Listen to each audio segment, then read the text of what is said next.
Hello दोस्तों, story with Manoj भाई में आपका स्वागत है। एक छोटी सी प्रेरक कहानी लेकर आया हूँ, मृत्यु से भय कैसा। राजा परीक्षित को श्रीमद् द्वारगत पुराण सुनाते हुए जब शुक्रदेव जी महाराज को 6 दिन बीत गए और तक्षक सर्प के काटने से मृत्यु होने का एक दिन शेष रह गया, तब भी राजा परीक्षित का शोक और मृत्यु का भय दूर नहीं हुआ। अपने मरने की घड़ी निकट आता देखकर राजा का मन तृप्त हो रहा था। तब शुक्रदेव जी महाराज ने परीक्षित को एक कथा सुनाई आरंभ की। राजन, बहुत समय पहले की बात है। एक राजा जंगल में शिकार खेलने गया। संयोगवश वह रास्ता भूलकर घने जंगल में जा पहुंचा। उसे रास्ता ढूंढते ढूंढते रात्रि हो गई और वर्षा होने लगी। राजा बहुत डर गया और किसी प्रकार उस भयानक जंगल में रात्रि बिताने के लिए विश्राम का स्थान ढूंढने लगा। कुछ दूरी पर उसे एक दीपक जलता हुआ दिखाई दिया। वहां पहुंचकर उसने एक बहेलिये की झोपड़ी देखी।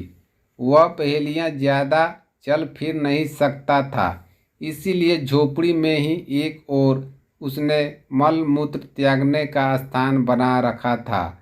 अपने खाने के लिए जानवरों का मांस उसने झोपड़ी की छत पर लटका रखा था। वह झोपड़ी बड़ी गंदी, छोटी, अंधेरी और दुर्गंध युक्त थी। उस झोपड़ी को देखकर पहले तो राजा ठिठका, लेकिन उसने सिर छुपाने का कोई और आश्रय न देखकर उस पहेलिये से अपनी झोपड़ी में रात भर ठहरने देने के लिए प्रार्थना की। बहेलिये ने कहा कि आश्रय के लोभी राहगीर कभी कभी यहाँ आ भटकते हैं। मैं उन्हें ठहरने तो देता हूँ, लेकिन दूसरे दिन जाते समय वो बहुत झंझट करते हैं। उन्हें इस झोंपड़ी की गंध ऐसी भा जाती है कि फिर वो उसे छोड़ना ही नहीं चाहते और इसी में ही रहने की कोशिश करते हैं एवं अपना कब्जा जमाते हैं।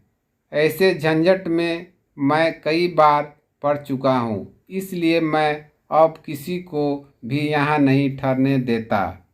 मैं आपको भी इसमें नहीं ठहरने दूंगा। राजा ने प्रतिज्ञा की। वह सुबह होते ही इस झोंपड़ी को अवश्य खाली कर देगा। यहाँ तो वह संयोगवश भटकते हुए आया है। उसे तो सिर्फ एक रात काटनी है। तब बहेलिये ने राजा को वहाँ ठहरने की अनुमति दे दी, पर सुबह होते ही बिना कोई झंझट किए झोंपड़ी खाली करने की शर्त को दोहरा दिया।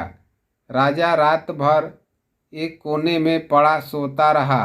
सोने में झोंपड़ी की दुर्गंध उसे मस्तिष्क में ऐसी बस गई कि सुबह जब उठा तो वही सबसे परम प्रिय लगने लगा। राजा जीवन के वास्तविक उद्देश्य को भूलकर वहीं निवास करने की बात सोचने लगा और बहेलिये से वहीं ठहरने की प्रार्थना करने लगा। इस पर बहेलिया भड़क गया और राजा को भला बुरा कहने लगा। राजा को अब वह जगह छोड़ना झंझट लगने लगा और दोनों को बीच उस स्थान को लेकर बड़ा विवाद खड़ा हो गया।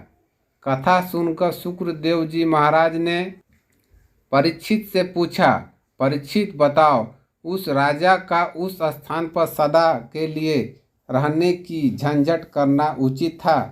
परीक्षित ने उत्तर दिया, भगवान, वह राजा कौन था? उसका नाम तो बताइए। मुझे वह तो मूर्ख जान पड़ता है, जो ऐसी गंदी झोपड़ी में अपनी प्रतिज्ञा तोड़कर एवं अपना वास्तविक उद्देश्य भूलकर नियत अवधि में भी अधिक वहाँ रहना चाहता है। उसकी मूर्खता तो मुझे आश्चर्य होता है। श्री शुक्रदेव जी महाराज ने कहा, हे राजा परीक्षित, वह बड़े भारी मूर्ख तो स्वयं आप ही हैं। इस मल मूत्र की गठरी देह शरीर में जितने समय आपकी आत्मा को रहना आवश्यक था, वह अवधि तो कल समाप्त हो रही है। अब आपको उस लोक जाना है जहाँ से आप आए हैं, फिर भी आप मरना नहीं चाहते। क्या यह आपकी मूर्खता नहीं है? राजा परीक्षित का ज्ञान जाग गया और वे बंधन मुक्त के लिए संघर्ष तैयार हो गए। वास्तविक यही सत्य है।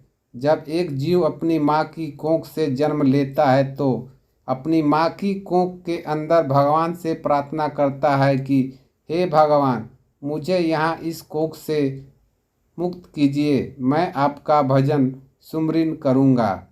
और जब वह जन्म लेकर इस संसार में आता है तो उस राजा की तरह हैरान होकर सोचने लगता है कि मैं ये कहाँ आ गया, और पैदा होते ही रोने लगता है।